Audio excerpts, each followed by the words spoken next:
हम क्या करें। शिक्षा मित्र ऐसा उलझन में पड़ा है, हर 5 मिनट में 150 उसके पास वीडियो आ जाते हैं जिनमें वो नियमित हो जाता है, जिनमें वो सस्पेंड हो जाता है, बर्खास्त हो जाता है, सेवानिवृत्त हो जाता है और पेंशन भी पा जाता है। करे तो करे क्या। मिश्रा जी प्रणाम।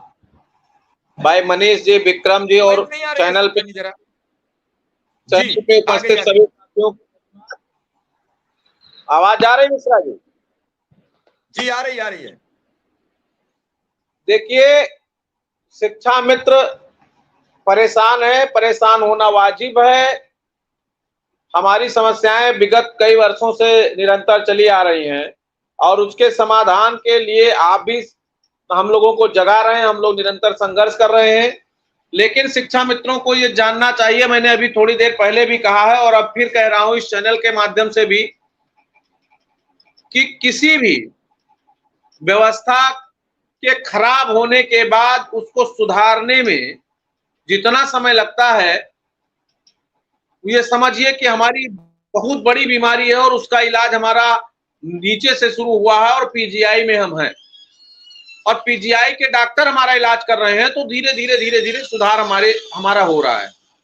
अब लोग नहीं समझ पा रहे हैं, धरना हुआ और कितने धरने हुए। धरना हुआ किरणपाल जी के समय में, धरना जो है आदरणीय धर्म सिंह सैनी जी के समय में, धरना हुआ राम गोविंद चौधरी के समय में, धरना हुआ इसके पहले सतीश द्विवेदी के समय में, धरना हुआ अनुपमा जायसवाल जी के समय में। ऐसा नहीं है कि धरना होता है, धरने के बाद बैठक होती है, बैठक के बाद वार्ता होती है और वार्ता से हल निकलता है। धरना हमारा सफल था, इसके लिए पूरे प्रदेश के साथियों को बार बार धन्यवाद, बधाई। आप एक दिन के लिए आए, मेरे विश्वास पर आए, मेरे बुलाने पर आए, मुझ पर भरोसा किया, आपने एकजुटता दिखाया, इसके लिए बधाई। लेकिन उसमें आपके जीवन का भी स्वार्थ जुड़ा है और मेरा स्वार्थ दो तरह से जुड़ा है। एक आपके नेतृत्वकर्ता होने के नाते, एक शिक्षा मित्र होने के नाते। और निरंतर विगत 1 वर्ष से मैं 17-18 के बाद 23 में आपको बुलाया, उसके पहले मैंने नहीं बुलाया। ये 7 साल आप कहते हैं, आप 7 साल चिल्ला रहे हैं।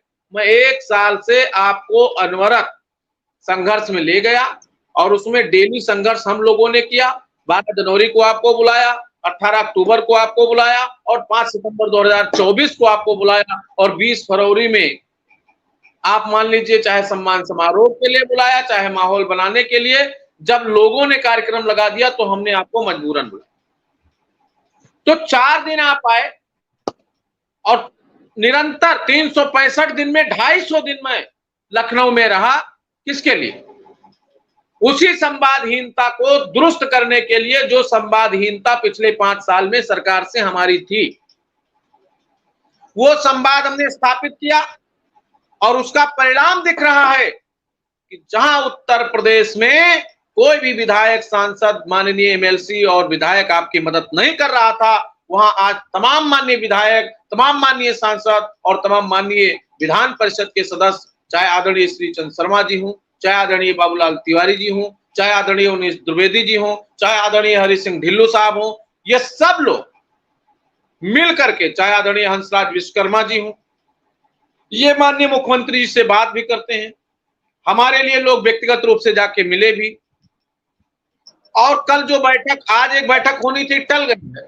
कल एक बड़ी बैठक है और उसमें नेता सदन विधान परिषद आदरणीय उप मुख्यमंत्री केशव प्रसाद मौर्य जी भी उपस्थित रहेंगे, उनके नेतृत्व में बैठक होगी। उसमें 8-8, 10-10 एमएलसी होंगे। माध्यमिक शिक्षा के, उच्च शिक्षा के, बेसिक शिक्षा के सभी प्रमुख सचिव, डायरेक्टर और संबंधित अधिकारी होंगे और उनसे इस बात का सवाल होगा जो पत्र गया है कि अब तक बेसिक एजुकेशन में इतनी समस्याएं आई, इनमें किन किन का समाधान हुआ, जिसमें प्रमुख रूप से शिक्षा मित्र अनुदेशक सम्मिलित है। अभी अनुभाग में हम लोग गए थे, लोगों को लग रहा है कि हम घर बैठे हैं। हम निरंतर, मिश्रा जी आप देख रहे हैं कि 5 तारीख के बाद से 6 को मुख्य सचिव से मिलना, प्रमुख सचिव से मिलना, प्रमुख सचिव से तय करना। अभी प्रमुख सचिव से जो बातें हम लोग तय करके आए थे, कल हम लोग गए तो पता चला 9 तारीख में उसमें संशोधन की बात हो गई। फिर प्रस्ताव गया है, तो बार बार आप उलझेंगे, हम सही करेंगे, तुम उसको तोड़ोगे। और सुबह से लोग कह रहे हैं कि आज आदेश